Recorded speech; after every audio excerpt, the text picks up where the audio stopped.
कर्नाटक की सियासी पिच पर बीजेपी हो जाएगी क्लीन बोल्ड। कांग्रेस ने कर दिया कैसा दावा। कर्नाटक विधानसभा चुनाव की तारीख का ऐलान हो गया है। चुनावी बिगुल बजते ही कई तरह की चर्चाएं हैं।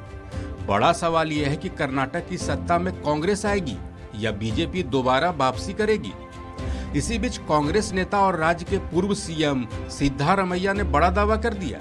उनका दावा है कि बीजेपी 60 सीट भी पार नहीं कर पाएगी।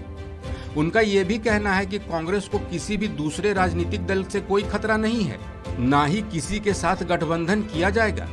कांग्रेस अपने दम पर और अकेले ही कर्नाटक में अगली सरकार बनाने जा रही है।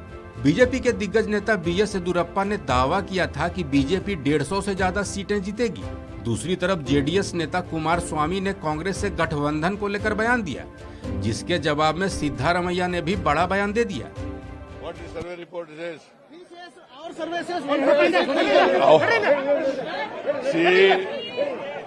BJP will not cross even 60 seats. Sir, Kumaraswamy says that they don't have any interest to go with Congress. Kumaraswamy says they don't have any interest to go with Congress. See, we do not have any truck with any political party. We will come back to power on our own. दरअसल कर्नाटक में एक phase में 10 मई को मतदान है। चुनावी नतीजों की घोषणा 13 मई को होगी। चुनाव की तारीखों के ऐलान के साथ ही बीजेपी और कांग्रेस के नेताओं के बीच जुबानी जंग तेज हो गई है। एक तरफ बीजेपी नेता येदियुरप्पा ने प्रचंड बहुमत से सरकार बनाने का दावा किया है, तो दूसरी तरफ कांग्रेस के दिग्गज नेता सिद्धारमैया ने पलटवार कर दिया। इन बयानों के बीच बीजेपी नेता और पूर्व सीएम बीएस येदियुरप्पा ने एक और बड़ी बात कह दी। कर्नाटक में बीजेपी के चुनाव अभियान की अगुवाई कर रहे पूर्व मुख्यमंत्री बीएस येदियुरप्पा ने मीडिया से बातचीत की और इस दौरान कहा कि उनके बेटे सिद्धारमैया के खिलाफ चुनाव लड़ सकते हैं। बता दें कि कांग्रेस नेता सिद्धारमैया ने बरूना सीट से चुनाव लड़ने की घोषणा की है। खुद को कांग्रेस की ओर से मुख्यमंत्री पद का मजबूत दावेदार मानने वाले सिद्धारमैया ने यह भी दावा किया है कि वो कोलार सीट से भी चुनाव लड़ेंगे।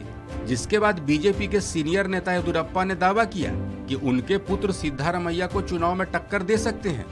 अगर कर्नाटक के पिछले 38 सालों के इतिहास को देखें तो कोई भी सत्ताधारी दल दोबारा सरकार नहीं बना सकी।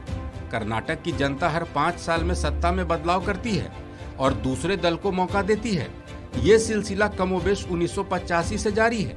लिहाजा इस बार भी कांग्रेस और बीजेपी अपने अपने जीत के दावे में जुटे हैं। बता दें कि कर्नाटक में विधानसभा चुनाव की तारीख का ऐलान हो गया है। राज्य में 10 मई को मतदान है। 13 मई को नतीजे घोषित किए जाएंगे। कर्नाटक में विधानसभा की 224 सीट है। कर्नाटक में मौजूदा समय में बीजेपी की सरकार है।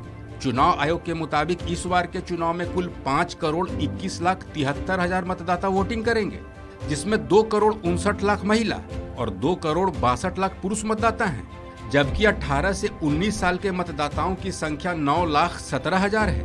इस खबर में फिलहाल इतना ही। अपडेट्स के लिए देखते रहिए वन इंडिया हिंदी।